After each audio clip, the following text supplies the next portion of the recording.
அவர் வந்து முருகன் மாநாட்டுக்கு போனாரு, முருகன் மாநாடு எவ்வளவு முக்கியத்துவம்னு அவர் பேசினாரு, அதற்கு மக்களே வாங்கன்னு சொன்னாருன்றதுனால அவர் நம்முடைய ஆளு, அதனால அவருக்கு விருது கொடுத்தாங்க அப்படின்னு ஒரு டாக் உருவாது இல்லையா? எம்எஸ் பாஸ்கர் முருகன் மாநாட்டுக்கு போகாம இருந்திருந்தா வேற பேசியிருப்பாங்க. கண்டிப்பா போனதுனால இது சொல்றாங்க. அவருடைய திறமைக்கு கிடைத்ததுன்னு சொல்ல மாட்டேங்கிறாங்கல்ல. அங்க நமக்கு வருத்தமா இருக்குல்ல. ஊர்வசி வந்து எனக்கு என்னங்க ஓய்வூதியமா கொடுக்குறீங்க, ரிட்டையர்மெண்ட் காசா கொடுக்குறீங்க எனக்கு, அது இல்ல எங்க திறமையை மதிங்க. அப்ப அவங்க தான் சொன்னது ஆடு ஜீவிதத்துக்கு ஏன்டா கொடுக்கலன்னு கேட்டாங்க. எப்படி எந்த அடிப்படையில் நீ வந்து இந்த படத்துக்கு கொடுத்த அந்த படத்துக்கு கொடுத்தன்னு கேள்வி கேட்டாங்க.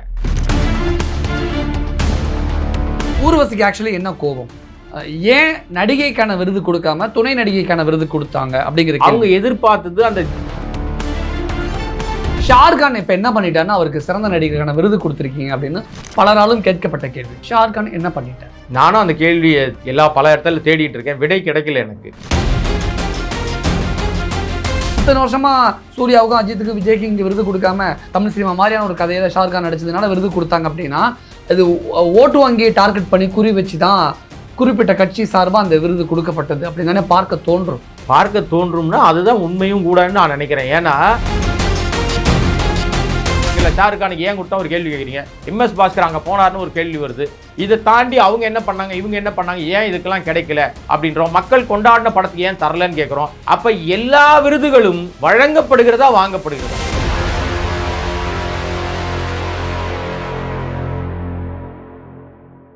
வணக்கம். இன்றைய நமது சிறப்பு விருந்தினர் சினிமா விமர்சகர் கோடாங்கி அவர்கள். வணக்கம் சார். வணக்கம். தமிழ் சினிமாவா இந்திய சினிமாவுக்கெல்லாம் சிறந்த படங்களுக்கான விருது கொடுக்கப்பட்டது. ஆனால் அதில் நிறைய முரண்பட்ட தகவல்கள், முரண்பட்ட கருத்துக்கள்லாம் சொல்கிறாங்க. அரசியல் ஆதாயத்துக்காக இந்த விருதுகள்லாம் கொடுக்கப்படுது. குறிப்பாக ஆடு ஜீவிதம் படத்துக்கு விருது கொடுக்கல. பிஜேபியோட முருகன் மாநாடு, அந்த மாநாட்டில் கலந்துக்கிட்டு அப்படிலாம் சொல்கிறாங்களே, இதில் இருக்கக்கூடிய உண்மைத்தன்மை, நிறைகுறை, சாதக பாதகம் அல்ல. ஆக்சுவலாக என்னென்னா விருதுகள் வந்து வழங்கப்படுவதில்லை, வாங்கப்படுகிறது அப்படின்னு ரொம்ப காலத்துக்கு முன்னாடியே இந்த குரல் வந்துருச்சு. என்ன காரணம்னா இந்த ஆண்டுக்கான படங்கள் தேர்வு அப்படின்னு சொல்லி ஒரு விஷயம் இருக்கும்போது அந்த தேர்வு கமிட்டியில் இருக்கிறவங்கெல்லாம் யார் கமிட்டியில் இருக்கானே தெரியாது யாருக்குமே, பெரும்பாலும் அது சொல்ல மாட்டாங்க. ஆனால் இப்போ எல்லாம் தெரியுது, யார் இந்த கமிட்டியில் இருக்கா, யார் பார்க்குறாங்க, யார் ஜூரிஸ், யார் இதெல்லாம் விஷயங்கள்லாம் அப்படின்னு எல்லாரும். அப்போ விருது கொடுத்தவங்கலாம் ஒரு குறிப்பிட்ட கட்சிக்கு ஆதரவானவர்களா அப்படி சொல்ல? ஏன்னா ஜூரிஸ் யாரும் தெரிஞ்சு போயிடுச்சு மக்களுக்கு, சினிமாவில் இருக்கக்கூடியவங்களுக்கு. இந்த கட்சியை ஆதரிச்சா விருது கிடைக்கும் அப்படிங்கிற விஷயம் அந்த ஜூரிஸ்க்கு அசிங்கமாக இருக்காதா, வெக்கமாக இருக்காதா? இன்னைக்கு உள்ள சூழல் வந்து எல்லா விருதுகளும், அது வந்து ஸ்டேட் அவார்டாக இருக்கலாம், சென்ட்ரல் அவார்டாக இருக்கலாம், எல்லா விருதுகளுமே பெரும்பாலும் அவர்களுக்கு சாதகமான விஷயங்களுக்கு தான் வழங்கப்படுது, வாங்கப்படுது அப்படின்ற விஷயங்கள் வந்து அதில் மாற்று. ஜூரிஸ் தானே ரெஃபர் பண்ணுறாங்க அந்த படத்தை. அவங்க எந்த ஜூரிஸ்க்கு ஒன்றுமே இல்லை அப்படின்னு புரிஞ்சுக்கணுமா? ஜூரிஸ் ரெஃபர் பண்ணுறாங்கன்னு உங்களுக்கும் தெரியாது, எனக்கும் தெரியாது. சரி, ஆல்ரெடி ஏற்கனவே ஒரு லிஸ்ட் இருந்து இந்த லிஸ்ட்டை கொடுங்கன்னு சொன்னாங்கன்னா நீங்கள் என்ன பண்ணுவீங்க? இவர் வந்து இந்த முருகன் மாநாட்டில் கலந்துக்கிட்டாரு, அதனால இவருக்கு கண்டிப்பாக நீங்கள் தமிழ் சினிமா சார்பாக விருது கொடுக்கணும் அப்படின்னு ஆர்டர் போட்டுருவாங்க மேலே இருக்கிறவங்க. அப்படி இல்லை, அதை நான் வந்து நமக்கு தெரியாத ஒரு விஷயத்தை நம்ம சொல்ல முடியாது. ஆனால் எம்எஸ் பாஸ்கருக்கு விருது கொடுக்கறதுல தப்பு இல்லை. என்னை பொறுத்த வரைக்கும் அவர் நல்ல. எம்எஸ் பாஸ்கருக்கு விருது கொடுக்கறது தப்பு கிடையாது, நானும் மிகச்சிறந்த கலைஞர் நான் ஒத்துப்பேன். ஆனா முருகன் மாநாட்டில் கலந்துக்கிட்டதுனால அந்த விருது இல்லை. ஆனா ஆடு ஜீவிதத்துக்கு ஏன் விருது கொடுக்கல, அப்படி ஒரு டாடா படத்துக்கு ஏன் விருது கொடுக்கல, கரெக்ட் அப்படிங்கிற நிறைய கேள்விகள் இருக்குல்ல. அந்த கேள்விகளுக்கு என்ன பதில்? இல்லை, அப்படி வந்து ஒரு கருத்து உலா வருது இப்போ. ஆனால் நீங்கள் சொல்கிற ஆடு ஜீவிதமோ இல்லைன்னா எம்எஸ் பாஸ்கரோ இதை ஒப்பிடவே கூடாது நம்ம. ஏன்னா ஆடு ஜீவிதம் பட சம்பந்தமான அந்த விஷயத்தில் அதோட மேக்கிங்கும், அது சொல்ல வந்த கருத்தும், அது சொல்ல வந்த விஷயங்களும் நம்ம கல்ச்சருக்கு அப்பாற்பட்ட விஷயமா இருக்குது. இங்கே நம்முடைய கல்ச்சரில் அது இல்லை. அப்போ அந்த கருத்து, அந்த விஷயம் நம்ம நாட்டையோ நம்முடைய கலாச்சாரத்தையோ சொல்லாத ஒரு விஷயம், காசுக்காக குடும்பத்தை விட்டுட்டு குடும்ப தேவைக்காக வெளிநாட்டில் போய் வாழற ஒருத்தனுடைய நிலையை அது வந்து வெளிப்படுத்துது. அதை தாண்டி இங்கே இருக்கிற படத்தில் இருக்க மற்ற படங்கள் சொல்லுகிற விஷயங்கள்ல இப்போ இன்றைக்கி சிறந்த படம்னு ஒரு படத்தை கொடுத்துருக்காங்க, பார்க்கிங் படம் சிறந்த படம்னு கொடுத்துருக்காங்க. அந்த படத்தில் வந்து கிட்டத்தட்ட ஒரே முதல் படத்திலே 3 விருதுகளை அந்த இயக்குனர், அந்த படம் அந்த தயாரித்தவங்க, இயக்குனர், எம்எஸ் பாஸ்கர் 3 பேரும் 3 விருது வாங்கியிருக்காங்க. இது வந்து புதுசு, ரொம்ப புதுசு. இது வந்து தப்பில்லை, நம்ம வரவேற்கிறோம், சந்தோஷப்படுறோம். அப்புறம் நம்ம ஜிவி பிரகாஷ்க்கு விருது கொடுத்துருக்காங்க, வாத்தி படத்துக்காக கொடுத்துருக்காங்க. அப்புறம் நம்ம வந்து இவங்க ஊர்வசி கொடுத்துருக்காங்க, ஒரு மலையாள படம், ஒரு படத்தில் அவங்க நடித்ததுக்காக சிறந்த துணை நடிகைக்கான விருது. என்னன்னா அதுதான் பிரச்சனையினுடைய மையப்புள்ளியாக மாறி போச்சு. இப்போ ஏன் எம்எஸ் பாஸ்கருக்கு வந்து விருது கொடுத்தாங்கன்னு யாரும் கேட்கல. அவர் மகிழ்ச்சி அடைஞ்சிட்டார், கொண்டாடிட்டார். நாமளும் அதை எல்லாமே கொண்டாடுறோம். ஏன்னா ரொம்ப காலமாக துணை நடிகர்களுக்கான விருதுகள், அந்த மாதிரி வந்து குணச்சித்திர நடிகருக்கான விருதுகள் வந்து வழங்கப்படுறதுலேயே நிறைய முரண் இருந்துச்சு. நடிகர் தலைவர் சிவாஜி கணேசனே ஒரு முறை வருத்தப்பட்டதெல்லாம் சொல்லுவாங்க. என்னன்னா குணச்சித்திர நடிகர்களுக்கு வந்து இந்த அரசாங்கம் கண்டுகொள்வதே இல்லை, அவர்களுக்கான அந்த நடிப்பை அங்கீகரிப்பதே இல்லைன்ற மாதிரி வருத்தப்பட்டதாக சொல்லப்பட்டது. அதனால தான் குணச்சித்திர நடிகருக்கான விருது இவர் வாங்கின உடனே அந்த விருதை நடிகர் திலகம் காலடியில் சமர்ப்பிக்கிறேன்னு சொல்லி எம்எஸ் பாஸ்கர் சொல்லியிருப்பார். அது தனி ட்ராக். அவர் சிவாஜி கணேசன் மீது இருந்த மதிப்பு மரியாதையினால் அதை சொல்கிறாரு. ஆனால் என்ன இங்கே சொல்லப்படுதுன்னா, நீங்கள் சொன்ன மாதிரி அவர் வந்து முருகன் மாநாட்டுக்கு போனார், முருகன் மாநாடு எவ்வளோ முக்கியத்துவம்னு அவர் பேசினார், அதற்கு மக்களே வாங்கன்னு சொன்னாருன்றதுனால அவர் நம்முடைய ஆள், அதனால அவருக்கு விருது கொடுத்தாங்க அப்படின்னு ஒரு டாக் உருவாது இல்லையா? அப்படி இந்த உருவாகிறதுனால என்ன நடக்கும்னா, மறுபடியும் அதே கட்சி இன்னொரு மாநாட்டை வேற எங்கேயாவது நடத்துகிறாங்க, நான் அம்மன் மாநாடு நடத்துகிறேன், ஐயப்பனுக்கு மாநாடு நடத்துகிறேன், பிள்ளையாருக்கு ஒரு மாநாடு நடத்துகிறேன் அப்படின்னா ஒட்டுமொத்த தமிழ் சினிமா நடிகர்களும் போய் முந்தி அடிச்சுட்டு போய் நிற்க மாட்டாங்களா? ஏன்னா அடுத்த தேசிய விருது நமக்கு கிடச்சிடாதாங்கிறதுக்காக நிற்க மாட்டாங்களா? இல்லை, அதுக்கு வாய்ப்பு வந்து ரொம்ப ரொம்ப கம்மி. இன்னொரு விஷயம் என்னன்னா, நீங்கள் மாநாட்டுக்கு போயிட்டாருன்றதுனால விருது கொடுத்தான்ற விஷயம் வந்து ஊரெல்லாம் பேசிக்கிட்டு இருக்கு. வாதத்து ஊரே பேசுங்க, ஊர் பேசுறதெல்லாம் பாதி நிஜம் பாதி உண்மையா இருக்கும் அப்படின்றதெல்லாம் நம்ம நம்புறதுல, நான் நம்புறதுல. ஏதோ ஒன்று இருக்க போய் தானே பேசுறாங்க, சாம்பிராணி இல்லாமல் புகையாதுல்ல. உண்மைதான், கரெக்டு தான். ஆனால் இது மட்டுமே ஒரு தீர்வு கிடையாது. பிரச்சனையினுடைய தீவிரமும் வீரியமும் எங்கே மாறி போச்சுன்னா, ஊர்வசி சொன்னாங்கல்ல ஒரு கருத்து. ஊர்வசி வந்து எனக்கு என்னங்க ஓய்வூதியமா கொடுக்குறீங்க, ரிட்டையர்மெண்ட் காசாக கொடுக்குறீங்க எனக்கு, அது இல்லை எங்கள் திறமையை மதிங்க. அப்போ அவங்க தான் சொன்னது ஆடு ஜீவத்தை ஏன்டா கொடுக்கலன்னு கேட்டாங்க. எப்படி எந்த அடிப்படையில் நீ வந்து இந்த படத்துக்கு கொடுத்த அந்த படத்துக்கு கொடுத்தன்னு கேள்வி கேட்டாங்க. இங்கே பிரச்சனையினுடைய வீரியம் என்னவா இருக்குது அப்படின்னா, யார் பேசுகிறார்கள், எதற்காக பேசுகிறார்கள்னு பார்க்குறாங்க. ஊர்வசியை பொறுத்த வரைக்கும் அவன் பொருளை வாங்கி அவனே போட்டாங்க, அப்படிதான் எடுத்துக்கணுமா? ஆமாம், அவங்க இந்த கருத்தை சொல்லுவாங்கன்னு நீங்கள் நம்புறீங்களா? நான் நம்பினா இல்லை. ஏன்னா பெரும்பாலும் நடிகைகள் பெரும்பாலும் பேசுவதில்லை. ஊர்வசிக்கு ஆக்சுவலி என்ன கோபம், ஏன் நடிகைக்கான விருது கொடுக்காம துணை நடிகைக்கான விருது கொடுத்தாங்க அப்படிங்கிறது அவங்க எதிர்பார்த்தது. அந்த ஜே பேபின்னு ஒரு படம், அந்த படத்தில் வந்து அவங்க வந்து ரொம்ப அந்த படம் பெருசாக இங்கே வந்து மக்களால் கொண்டாடப்படலைனாலும் ஒரு வித்தியாசமான ஒரு அணுகுமுறையை அந்த படம் சொல்லியிருக்கோம். அந்த மைய கருத்து அப்படி போயிருந்திருக்கும். அதில் ஊர்வசி மிக நல்லாவே நடிச்சிருந்திருப்பாங்க. ஆனால் அந்த நடிப்பை மக்கள் பெருசாக எடுத்துக்கல. ஆனால் எதிர்பார்த்தது என்னென்னா, எப்படினாலும் அந்த படம் விருதுக்கு தகுதி பெறும், ஏதோ ஒரு வகையில் விருது பெறும்னு நினச்சாங்க. அதற்கு பதில் இவங்க வந்து உள்ளொழுக்கு ஒரு படம், மலையாளத்தில் வந்த படம், அது வந்து அந்த மழை வெள்ளத்தில் பாதிக்கப்பட்ட ஒரு ஃபேமிலியை வச்சு ஒரு படம், தண்ணி ஃபுல்லாக வீட்டுக்குள்ளே இருக்கும், அந்த வீட்டில் அவங்க வாழற ஒரு விஷயங்கள், அதில் எப்படி அவங்க வந்து வாழ்க்கையை நகர்த்தினாங்க, அந்த மாதிரி ஒரு வித்தியாசமான ஒரு படம் அது. அதுக்கு தான் அதில் நடிச்சதாக தான் உங்களுக்கு விருது வழங்கப்பட்டதாக அறிவிக்கப்பட்டுச்சு. இப்போ இந்த விருதுக்கு வந்து அவங்க ஒரு கமெண்ட் பண்ணதுனால இந்த விருதை அவர்கள் பெறுவார்களா புறக்கணிப்பார்களான்னு இப்போ ஒரு பேச்சு வந்துடுச்சு. ஏன்னா இங்கேயும் அது மாதிரி ஏற்கனவே புறக்கணிச்சிருக்காங்க. பல லெஜெண்ட் வந்து எனக்கு வேணா விருதுலாம் சொல்லியிருக்காங்க. சில பேர் விருது வாங்கின விருது திருப்பிலாம் கொடுத்துருக்காங்க. ஒருவேளை அது இப்படி புரிஞ்சுக்கணுமா, ஏதாவது ஒரு படத்துக்கு தேசிய விருது கொடுத்தாங்கன்னா அந்த படம் குப்பை படம், அந்த படம் மக்கள் போய் பார்க்கவே கூடாது, ரெக்கமெண்டேஷனில் கிடைக்கக்கூடிய விருது அப்படின்னு எல்லாரும் புரிஞ்சுக்கணுமா? இல்லை, அப்படிலாம் கிடையாது. அது அபத்தமான கருத்து. அப்படிலாம் கிடையாது. இன்னைக்கு விருது பெறுகிற படங்கள்லாம் விருதுக்கே எடுக்கிற படம்லாம் கிடையாது. இன்னைக்கு வந்து கமர்ஷியலாக வெற்றி பெற்ற படமும் விருதுக்கு தகுதியாக, அது எப்பயாவது 1-2 அத்திப்பூத்த மாதிரி நடக்குது இல்லையா? நீங்கள் தமிழ் படத்துக்கு விருதே அத்திப்பூத்த மாதிரி தான் கிடைக்குது. இன்னைக்கு தென் மாநில படங்களுக்கு விருதுகள் வழங்கப்படுவதிலேயே பல முரண் இருக்கு. ஒருவேளை எம்எஸ் பாஸ்கர் அந்த முருகன் மாநாடுக்கு போகாம இருந்திருந்தா தமிழ் படங்களுக்கான விருது பட்டியல் இந்த வருஷமும் தமிழ் சினிமா இடம்பெற்றிருக்காதா? அப்படி சொல்ல முடியாது. ஏன்னா எம்எஸ் பாஸ்கரோட சேர்த்து பார்க்கிங் வந்து சிறந்த படமாக செலக்ட் ஆகிருக்கு, சிறந்த இயக்குனர் ஆகிருக்காரு, 3 விருதுகளை ஒரே படம் வாங்கியிருக்கு. அது எம்எஸ் பாஸ்கரை மையப்படுத்தி மட்டும் நம்ம பேச வேண்டியதில்லை. அவருமே உண்மையிலே விருது தகுதியானவர், மிகச்சிறந்த நடிகர். உங்களுக்கு இல்லை, யாருக்கும் அந்த மாற்று எடுத்திருக்க முடியாது. ஏன்னா எங்க விமர்சனம், அதுக்கு தான் நான் சொல்றேன், கலைஞர்களா மட்டுமே இருக்கணும்னு. அவர்கள் மத சாயத்துக்குள்ள போனாலோ, அரிதாரம் பூசிட்டாலோ, வேறு விதத்தில் அவங்க கலருக்குள்ள போயிட்டாலோ, அவர்களுடைய உழைப்பும் திறமையும் அவருடைய செல்வாக்கும் மழுங்கடிக்கப்பட்டு மறக்கடிக்கப்பட்டு அவங்களெல்லாம் தூக்கி கொலு பொம்மையா உட்கார வச்சிருவாங்க. இவன் இந்த ஆள்ரா, இவன் அடையாள அரசியலுக்குள்ள மாட்டிக்கிறாங்கல்ல. இப்ப எம்எஸ் பாஸ்கர் முருகன் மாநாட்டுக்கு போகாம இருந்திருந்தா வேற பேசியிருப்பாங்க. கண்டிப்பா போனதுனால இது சொல்றாங்க. அவருடைய திறமைக்கு கிடைத்ததுன்னு சொல்ல மாட்டேங்கிறாங்கல்ல. அங்க நமக்கு வருத்தமா இருக்குல்ல. இந்த விஷயத்தை எம்எஸ் பாஸ்கர் ஃபீல் பண்ணியிருப்பாரா, உணர்ந்திருப்பாரா?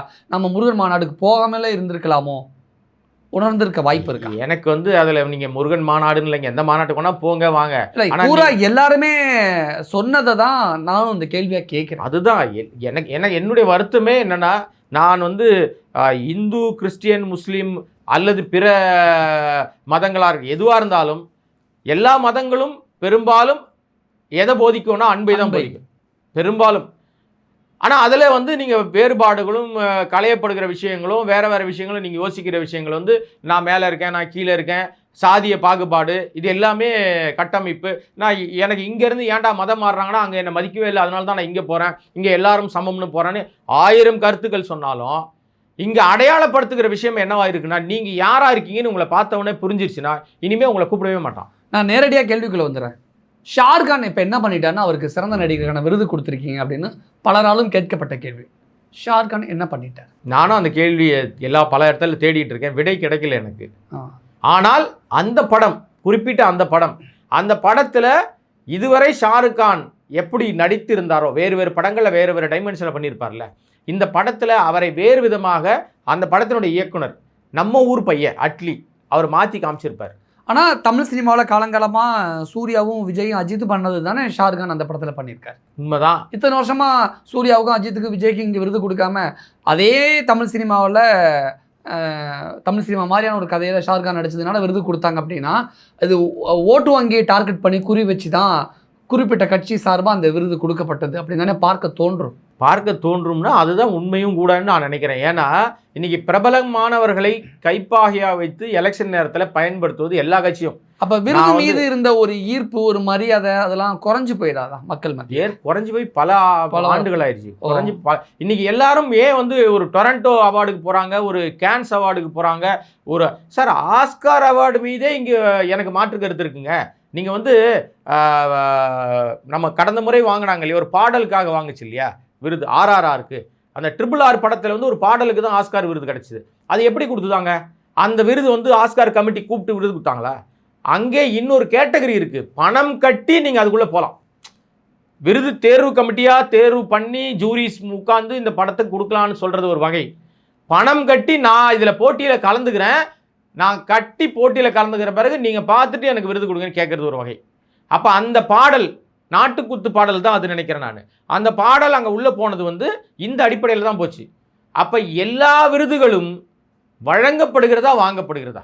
இந்தியாவில், உலகத்தில் எந்த நாட்டில், எல்லா நாடுகளிலும் இந்தியாவில் விருது வாங்கப்படுகிறதா விற்கப்படுகிறதா? இது வந்து வழங்கப்படுவதில்லை, வாங்கப்படுகிறது. விற்கப்படுகிறது நான் சொல்ல மாட்டேன். ஏன்னா எவன் என்ன விலை கொடுத்தான்னு உங்களுக்கும் தெரியாது, எனக்கும் தெரியாது. தெரியாத கருத்தை நம்ம சொல்லக்கூடாது. ஆனால் வழங்கப்படுகிறது அப்படின்னும் போது உங்கள் திறமைக்கும், உங்கள் தகுதிக்கும், உங்களுடைய மரியாதைக்கும், உங்களுடைய மக்கள் மீதான ஆர்வத்துக்கும், மக்கள் உங்களை எதிர்பார்த்து உங்கள் மேலே புகழ்ச்சியாக வச்சு உங்களை வந்து கொண்டாடுற விஷயத்துக்கும் கொடுத்தாங்கன்னா நம்ம கொண்டாடலாம். இங்கே பல முரண்களோட சொல்கிறீங்களா, ஷாருக்கானுக்கு ஏன் கொடுத்தா ஒரு கேள்வி கேட்குறீங்க, MS பாஸ்கர் அங்கே போனார்னு ஒரு கேள்வி வருது. இதை தாண்டி அவங்க என்ன பண்ணாங்க, இவங்க என்ன பண்ணாங்க, ஏன் இதுக்கெல்லாம் கிடைக்கல அப்படின்றோம். மக்கள் கொண்டாடின படத்துக்கு ஏன் தரலன்னு கேட்குறோம். அயோத்தி அவர்கள் பிடித்த வார்த்தை, அதை வச்சு தான் ஏன் விருது கொடுக்கல? அது விருது கொடுத்த அந்த நபர்களை கேட்க வேண்டிய கேள்வி, என்ன உட்காந்து கேட்குறீங்க. இருந்தாலும் பரவாயில்ல, நான் சொல்கிறேன். அயோத்தி அவங்களுக்கு பிடிச்ச பேர், அதை வச்சு தான் ஆட்சியே பிடிச்சாங்க. ஆனால் அந்த ஊர் மக்கள் இவங்களை துரத்தி விட்டாங்க.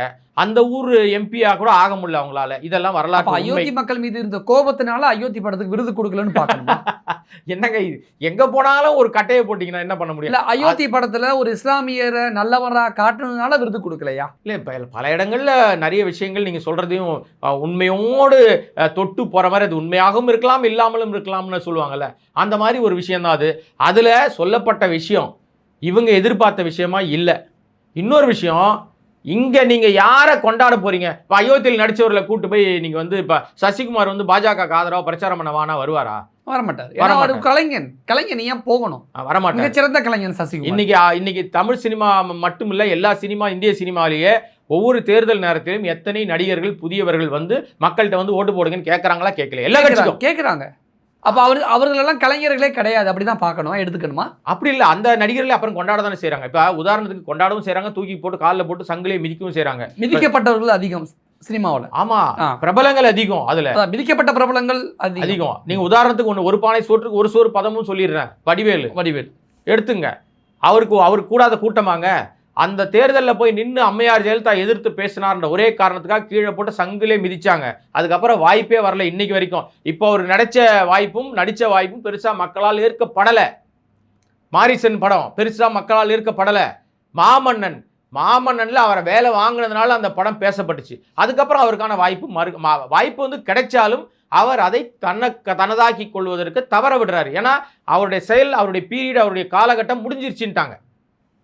இது ஒரு பானை சொட்டுக்கு ஒரு சோறு பாதம். இந்த மாதிரி பல நடிகர்கள், நடிகைகள் அரசியல் களத்துக்குள்ள வந்து வீணா ஒன்னே அரசியலில் சேர்ந்துடணும், குஷ்பு மாதிரி சேர்ந்துடணும். அவங்க ஏதோ ஆட்சி, அதிகாரம், கட்சி, பதவி அப்படின்னு வந்து அவங்க வந்து களத்துக்குள்ள இறங்கிட்டாங்க. இப்போ அவங்க நடிகையாக கன்சிடர் பண்றதில்ல யாருமே. மற்ற எவ்வளோ நடிகர்கள் இருக்காங்க, யாரையாவது நம்ம குறிப்பிட்டு சொல்றோமா? இல்லை. ஏன்னா அவங்கெல்லாம் சேரும்போது ஒரு பரபரப்பாக இருக்கும், அதுக்கப்புறம் கடலில் கரைக்கப்பட்ட பெருங்காயம் மாதிரி ஆயிடுறாங்க. இருக்கிற இடம் தெரியாமல் இருந்துறாங்களா? அவ்வளோதான், அவங்க முக்கியத்துவம் போயிடுது சார். இந்த தேர்தலுக்கு நீங்கள் எல்லாம் வேணும், ஒரு 10 பேர் கூட்டு வா, அடையாளப்படுத்து, ஃபோட்டோ எடுத்து போடு, அதை வச்சு ஓட்டு வாங்கிக்கோ. அதுக்கப்புறம் அடுத்த தேர்தல் அந்த கட்சியில் இருக்க மாட்டாங்க. அவங்க அதை வச்சு ஓட்டு வாங்கிக்க அப்படின்னா ஓட்டு போகிற முட்டாள்னு நினச்சிக்கிறாங்க. அப்படியா? அப்படிதான் நினச்சி தான் சார் கொண்டாடுறாங்க. ஆனால் ஓட்டு போகிறவங்களும் அறிவாளியாக இருக்கான். அதனால தான் உங்களை சேர்க்கவே மாட்டான். யார் இங்கே வரணும்னு முடிவு பண்ணுறான்? மாநிலத்தில் யார், மத்தியில் யாரும் தெளிவாக தானே முடிவு பண்ணுறான். அங்கே எந்த மாற்று கருத்து அவங்கள வரல. இல்லை, நீங்கள் எத்தனை அரசியல்வாதிகள் உருவாக்கினாலும் அதான் நிலைமை. அதனால் விருதுகளாக இருந்த மாநில விருதா, மத்திய விருதா, எதுவாக இருந்தாலும் புறப்பட்ட இடத்துக்கே நம்ம வந்தால் தான் கரெக்டாக இருக்கும். விருதுகள் என் பார்வையில், ஒரு பத்திரிகையாளனா என் பார்வையில் ரொம்ப காலம் ஆயிடுச்சு. இது வந்து வழங்கப்படுவதில்லை, வாங்கப்படுவதில்லை குற்றச்சாட்டு உண்மையாக இருக்குமோன்ற சந்தேகத்தை எழுப்புவது போல தான் இந்த நடக்கிற சம்பவங்கள்லாம் தோணுது. கரடி காரி துப்புன கதைகள்லாம் அதுதான் சில விஷயங்கள் ஞாபகத்துக்கு வருது. இந்த மாதிரியெல்லாம் கேவலமான காரணங்களுக்காக விருது கொடுக்கப்பட்டா அதுக்கு அந்த பருத்தி முட்டை குடோன்லே இருக்கலாங்கிற மாதிரி மனநிலைக்கு மக்கள் வந்துருவாங்க. அதனால சம்பந்தப்பட்ட படங்களுக்கு விருது கொடுக்கும்போது ஜூரிஸோ அல்லது அந்த ஜூரிஸ்க்கெல்லாம் யாரு ஹெட்டோ அவர்கள் தன்னுடைய தலைமை பண்பை, அந்த நீதியை, அந்த அறத்தை நிலைநாட்ட வேண்டும் அப்படிங்கிற கோரிக்கையோடு. நீங்கள் சொல்கிற கோரிக்கையெல்லாம் கரெக்டு தாங்க. ஆனால் இதெல்லாம் வந்து பேச்சுக்கு தான் எடுபடும், செயலில் இருக்காது. அதனால் நீங்களோ நானோ முடிவு பண்ணுற விஷயம் இல்லை. அவங்க செய்கிற தப்புக்கு மக்கள் வருகிற தேர்தலில் என்ன முடிவு கொடுப்பாங்கல்ல, அப்போ முடிவு கொடுத்தா தான் தெரியும் நம்ம பண்ணதெல்லாம் தப்புன்னு. நாம் என்ன, நீங்களோ நானோ என்ன கருத்து சொன்னாலும் இந்த மாதிரியான தப்புக்கெல்லாம் தண்டனைகள் கிடையாதுல்ல, கிடைக்காது, பண்றாங்க, கிடையாது, இல்லை கிடைக்காது. ஏன்னா அவங்க சட்டத்திட்டமே வேறங்க. நம்முடைய சட்டங்களையே மாற்றிட்டாங்களேங்க. அம்பேத்கர் இயற்ற சட்டத்தினுடைய பெயர்களையே மாற்றிட்டாங்களே இப்போ. அதனால் வந்து அதை எதிர்பார்க்க முடியாது. இதெல்லாம் மாறுமா அப்படின்னா மாறும்னு நம்பிக்கையோடு தானே ஒவ்வொரு நாளும் நம்ம கடத்துகிறோம். நம்பிக்கை தானே வாழ்க்கை. ஸோ வெயிட் பண்ணுவோம், என்ன நடக்குதுன்னு பார்ப்போம். நீங்கள் சொன்ன மாதிரி பொறுத்து இருந்து பார்க்கலாம். இங்கே நிறையா கண்டிப்பாக மாறும் அப்படிங்கிற நம்பிக்கையோடு நிறைய விஷயம் எங்களோட ஷேர் பண்ணிக்கிட்டே. நன்றி.